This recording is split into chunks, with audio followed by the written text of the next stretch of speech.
Alright guys, welcome back into another PGA DFS video. This week we got the third major. That's right, already the third major of the year. The year is going by fast. This week we got the US Open. So just going to give you guys a quick breakdown of this week's video. We're going to go over last week's recap. It was a pretty good week. Then we're going to go over the player pool for this upcoming week at the US Open. Then we're going to give you guys the core four. So let's get right into it with last week's recap. All right, so looking at last week's recap, this is the cash lineup that we made. It was a pretty good week. We cashed in that. But the one thing I want to touch on is a strategy that I like to deploy with my cash lineup, and that is entering the cash lineup in the GPP contest, kind of just mass entering it, or entering it as to how many GPP contests I want to enter that week. And then I go through and edit it throughout the week so that I have unique lineups, have about 15, 20 unique lineups. And the reason I do this is because you're creating your cash lineup based on most likely outcomes, best overall plays given their price point, and it's not always going to hit. But over the long term and over the week to week, you're going to make some really good lineups by using this strategy. This last week, I had one that really did well, and I want you guys to think about it. What was a quick and easy switch? It was an easy switch that I made in this lineup that resulted in some really, really nice week. And I just want you guys to think about who could I went off of and went up to and had a really good week. I'll give you guys a second to think about that. It should be kind of obvious. There's two players that missed a cut from this build. But anyways, I went up from Scott Piercy to Webb Simpson. And as a result, I had to go down from Nate Lashley. And let's see if you guys can think who it was. Wes Roach, the guy that got T11. I mean, who else had him? Who else had him? I mean, for real. 1% owned. I mean, come on. That was 9 to 5 Nation. That was us. But, I mean, that was kind of lucky. But it was also an easy switch. And it was the only reason I got onto that lineup was because I went through and I changed my cash build, entry by entry. Now, it's long and tedious sometimes doing it that way. But if you want to be beneficial, you're going to have to do it that way. And this brings up a bigger point that I want to touch on. You can figure out how that lineup did in your head if you want to count it up. But this brings up a bigger point that I want to touch on is, one, your cash lineup should never outweigh, or your GPP contest should never outweigh what your cash contest can win. So let's say if you're entering $20 in cash contests for a week, and you want to, so basically you can win $40, profit 20. The amount of GPPs that you're entering in should not outweigh $20. So that week you're at least winning money, at least 75% of the weeks. And most of those weeks that we don't cash, our GPP contests do at least a decent enough amount given the strategy here, because most of the time, I would say 90% of the time, we're at least bringing in the correct stats and the correct plays. It's just a matter of getting the correct people into the lineups that are going to have a really good week. You saw it last week. I mean, this last week we had a dominant player pool. It just kind of sucked that we had a little bit too much Scott Piercy and Nate Lashley just because they didn't make the cut. They had a bad week. They couldn't putt. But by doing this strategy, we ended up having a good week. It was one of our best weeks of the whole year. So that's kind of how that is. And you guys can get the cash lineup on the Patreon page. Be posted late Monday night, so look for that. Let's get into this week's player pool, and it should be a good one. I'm pretty excited. All right, so we got the US Open here. It's going to be played at Pebble Beach, and the unique thing about this year at the US Open is that there already was a tournament played here at Pebble Beach, the AT&T Pebble Beach Pro-Am. And now the thing with the Pro-Am is you can't draw too much conclusions from it short term, because it's just a weird mentality going into it. You're playing with a bunch of random celebrities, some guys that aren't even celebrities. You're just playing with them, and they're going to be long, tedious rounds. A lot of the rounds take about 8 hours, maybe 6 hours or so. It's just not a fun day for a lot of the pros. Some of them enjoy it, some of them don't. It's hard to draw too many conclusions from that, but we will be looking at that for course history, because it is good to have that course experience to know where to hit your ball and place your ball. We also will be looking at the US Open history the past 3 years with a significance on the last 2 years, because I feel like the last 2 years were indicative of how the USGA wants it to play. Tighter fairways, smaller greens, but it really rewarding if you do hit those fairways, because it's going to present you with some nice shots. But obviously the course is going to be tighter fairways than it was at the AT&T Pebble Beach Pro-Am. The greens should be tighter as well, smaller, and the rush should be a lot thicker. So we are going to put an emphasis on hitting the fairway. We're going to be putting an emphasis on greens and regulation, total driving, and ball striking. We're also going to be looking at birdie or better. And we're also going to be looking at strokes gained total. For course history, there are some guys that have had some really good course history. Dustin Johnson and Jason Day are two guys that have phenomenal course history. Phil Mickelson, also great course history. It's going to be curious to see how he does, because if they do grow out the course the way that we're thinking it is, Phil Mickelson could struggle, which is a guy who typically does pretty well in this event. Let's get into the player pool for this week. All right, so looking at the high-end side, there are 4 plays that I really like, and I think everyone else is going to really like. It's just a matter of not if you should play them or not. Now, Brooks Koepka is one of them. Obviously, the 2-time defending U.S. champ. We do like Brooks Koepka as an option this week. He did finish T8 here in 2016, so he's going to be a great option. We already mentioned Dustin Johnson. He is the best stat fit this week, especially if he is accurate off with his driver. Tiger Woods is a great option. He doesn't have that course history here recently, but we know long-term he does. He's one of the better stat fits in the field. And then Rory McIlroy, fresh off his win at the RBC Canadian Open, which was a cool thing. We said that, Rory, DJ, Brooks, or even Bubba could go out there and just dominate the course if they were hitting it the ball that they were, and that's exactly what Rory did that last week. And if he does that again this week, he could easily go out and dominate again this week. Now, Patrick Cantlay, I might not play, but he does have course history here, finishing T35 in 2018 and T48 in 2017, so I don't mind him as an option. He's going to be a decent option. And Ricky Fowler, he just seems like a nice, safe, easy cash option if you want to play him. We don't know about the upside from him, but I feel like he's kind of just due. He's a pretty good stat fit as well, but once again, I don't mind him as a cash option this week. Jason Day is really interesting. You look at his course history over the last 4 years here. His lowest finishes was T11. Now, he doesn't have the best U.S. Open history. He has missed the cut the last 2 times, but he's also one of the better stat fits in the field. He is top 25 in total driving, ball striking, and strokes gained total. He is also one of the better putters, which is a key stat that we're also going to be looking at as well. It's more of a secondary stat, but he's T8 in that. Tommy Fleetwood, I think, is going to be a spot where I'm going to start a lot of my builds out. He is 18th in total driving, 30th in ball striking, 8th in strokes gained total. He's also pretty good in all the other secondary stats that we're going to be looking at this week. And he's just been a cut-making machine, making 21 straight. He finished 2nd and 4th at the U.S. Open in the last 2 years as well, so I really like him as an option. Hideki Matsuyama, once again, he is top 14 in total driving, ball striking, and strokes gained total. Overall, he's just checking all the boxes that we want to see. He's a good par 5 scorer. He's good at scrambling if he gets in trouble. He's great in greens and regulation. He's also made 22 straight cuts, including... he's also made 2 straight cuts here at the U.S. Open, with his lowest finish being T16. Adam Scott's a guy that I like as well as an option. He's been golfing really well this year, and this should be a course that he can play really well and dominate, especially if that putter is going well. Putting is going to make or break a lot of people here. Some people are going to lose strokes putting, and some people are going to gain strokes putting. That could be a really big difference. So I do like to target some of those guys that are good at putting. Now, Xander Schauffele, I was actually surprised. I didn't realize how well he did T6 and T5 at the U.S. Open in the last 2 years. I do like him as an option. And I'll touch on Matt Kuchar here in a second. I want to touch on Xander a little bit longer. Top 30 in total driving, ball striking, strokes gained, total, birdie or better percentage, par 5 scoring.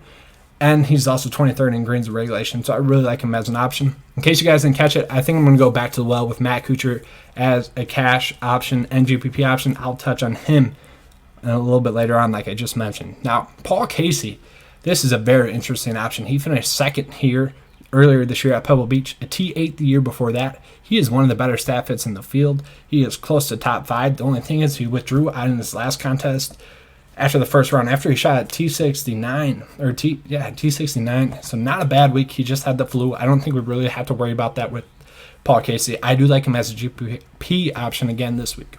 I also do like Gary Woodland here. We know he's a great ball striker. We know he's a great total driver. He can put the ball where he wants to. It's just a matter of not if he's going to be making putts. He ranks 150th in the field in strokes and putting, so we do worry about that. But if he can get that going around, he could easily go out in top 10 at this course. Webb Simpson. Now, maybe it's because he doesn't have the course history that his price is low. That could be, but Webb did pretty well here, or pretty well in the U.S. Open the last 2 years with the T10 and T35. He is one of the better stat fits in the field. He is top 15 according to my model, and I just really like Webb Simpson at this price point. This is one of those plays where DraftKings is pricing it where it just might force you to play him. So I don't mind Webb Simpson as an option. Next one that I like is going to be Henrik Stenson. Henrik Stenson, he doesn't have the course history as well, and he's also missed the last 2 cuts here at the U.S. Open. So we do worry about that, but other than that, Stenson's been on a roll. He's made 9 straight cuts, including a top 10 last week. He is also one of the better stat fits in the field, top 25 according to my model this week, so I do like him as well. Now, Bubba Watson, I think he's going to be a fine GPP option. If you want to roll with him, you can. Ian Poulter is going to be an interesting option for me. He did finish T25 at the U.S. Open last year, and the only problem with Ian Poulter is his recent form. Other than that, he is one of the better stat fits in the field. If he had not missed the last 2 cuts or struggled the last 2 events, he would easily be an 8K play. So I think he's going to be make for a great GPP option this week for us. Shane Lowry also 3 straight top 10s. Now I didn't buy him to him that much last week just because of the price point. Now he's a little bit cheaper. I do think we can go with him this week. Brent Snedeker is going to be a nice option as well, just because of that good course history. I was pretty surprised. He did have the missed cut here last year, but other than that, T20, 4th, T35, and he's also made the cut at the U.S. Open the last 2 years as well, so I do like that. Graham McDowell, we know.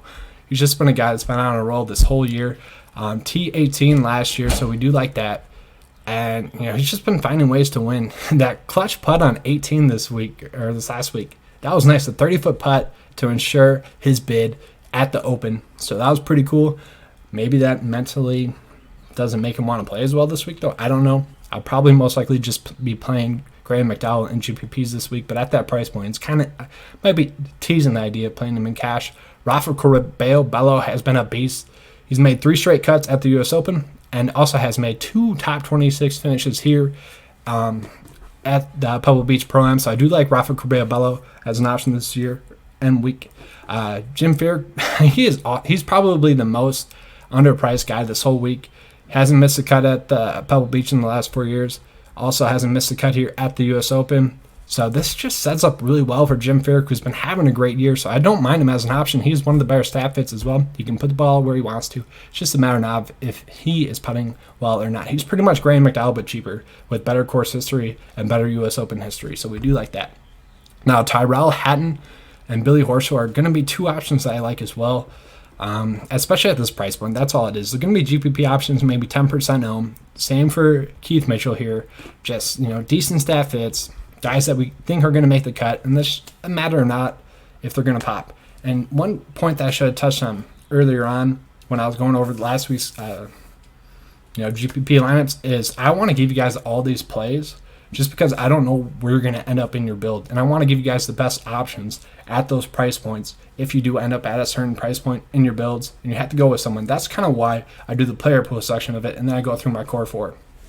Now, you saw Thomas Peters there. Once again, I just think he's priced too low for the year that he's having. So we do like that. Lucas Glover, he has great course history here at Pebble Beach, a T7 earlier this year, and then a T11 in 2016. He's one of the better stat fits in the field once again. But I do worry about him because his U.S. Open history is pretty bad. He hasn't made a cut in the last 3 years, so we do worry about that with Lucas Glover. Going to be a GPP option because I could really see him popping. When he does make the cut, he has a really good week. Keegan Bradley, at that price point, I don't mind it. He's going to be a decent option at that price point. Chaz Reavie, he has made 3 out of 4 cuts at the Pebble Beach. And, he's done decent at U.S. Opens in the past. Missed cut last year, but T16 the year before that. This course does set up well for him. He is the top 30 stat fit according to my model this week. Now, Charles Howell, if he was in good form, he would be a good option, but he just isn't in good form. I don't think he's went under par in the last 4 tournaments, let alone rounds. So that is our biggest worry with Charles Howell. He's kind of lost his game for a guy that's been super consistent throughout his career. Maybe just a GPP option just because of how well his long-term stats set up for this course. And kind of the same thing for Jonathan Vegas, who's kind of struggled lately. But, we wouldn't be surprised if Vegas went out and had a top 15 finish. Matt Jones on the lower end, he's a decent option. Made 3 out of 4 cuts at Pebble Beach. He's one of the better stat fits as well. Top 50 according to my model, which when you're down this low looking for a value option, that's not too bad. I really don't mind him as a value option. I don't think we have to go this low. I think a fair and balanced approach is definitely going to be the way to go. But if you want to fit Rory or DJ or someone like that into your build, you might have to go with one of these guys like Aaron Baddeley, who has done pretty well. Decent stat fit, done pretty well this year. He's a decent stat fit. He's popping in some of the secondary stats that we're looking at. He had a T25 at the U.S. Open last year. So I don't mind him, don't love him. Nick Taylor is one of those guys where if he has a nice week at this U.S. Open, I wouldn't be surprised He's only missed 5 cuts this year and making 15, so we do like that.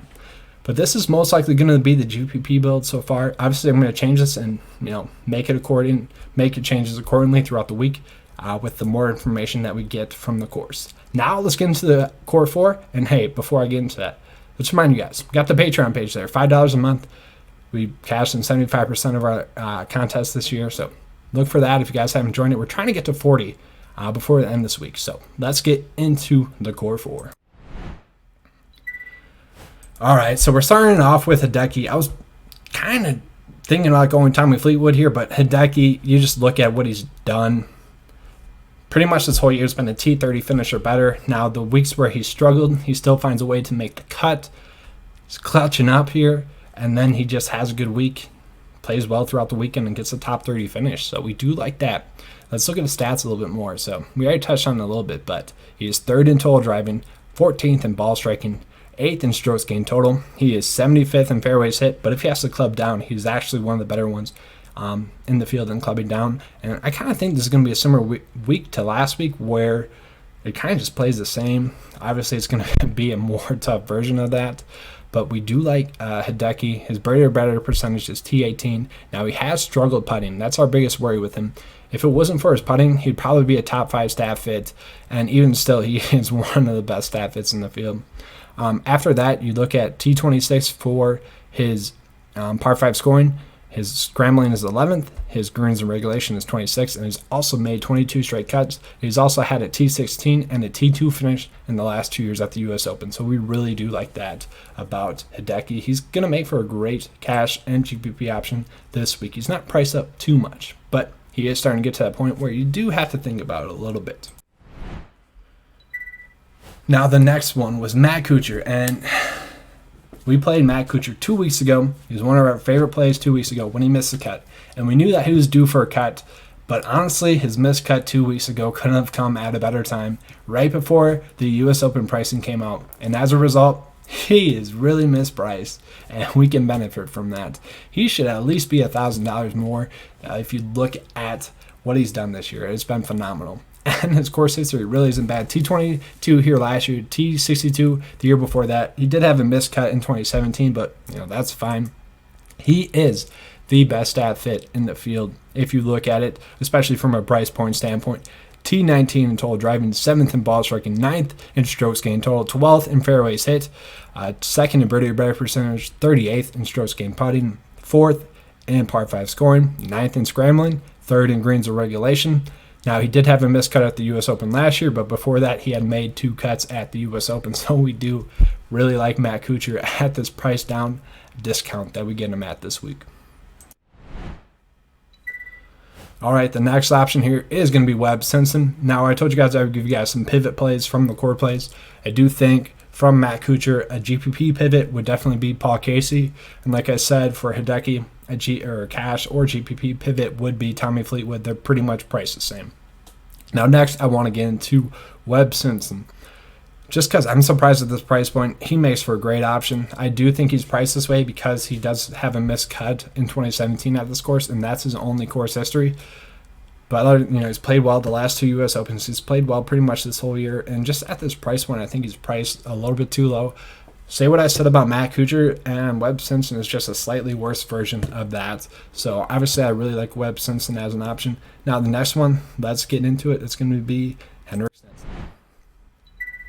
So Stenson, I've kind of hopped on the bandwagon pretty much the last 3 or 4 weeks, and especially last week. I liked him as an option last week. He doesn't have the course history here in the last 4 years, but he typically plays well in majors. He had a T6 at the U.S. Open last year. He's one of the better stat fits in the field now. His stats are a little bit skewed for the year because he really struggled early on in the year, but in his last 9 events, he's been dominating. So we do like Henrik Stenson as an option, especially priced this low. A pivot from Henrik Stenson would be Ian Poulter. All right, that's all I have for you guys this week. If you enjoyed watching, please give me a like and subscribe. And I will be trying to go live on Wednesday, probably around 2 p.m. Central, so look for that. It should be a good one. If you have any questions, ask them or put them in the comment section. But that's all I have for you guys this week. And as always, let's keep cashing.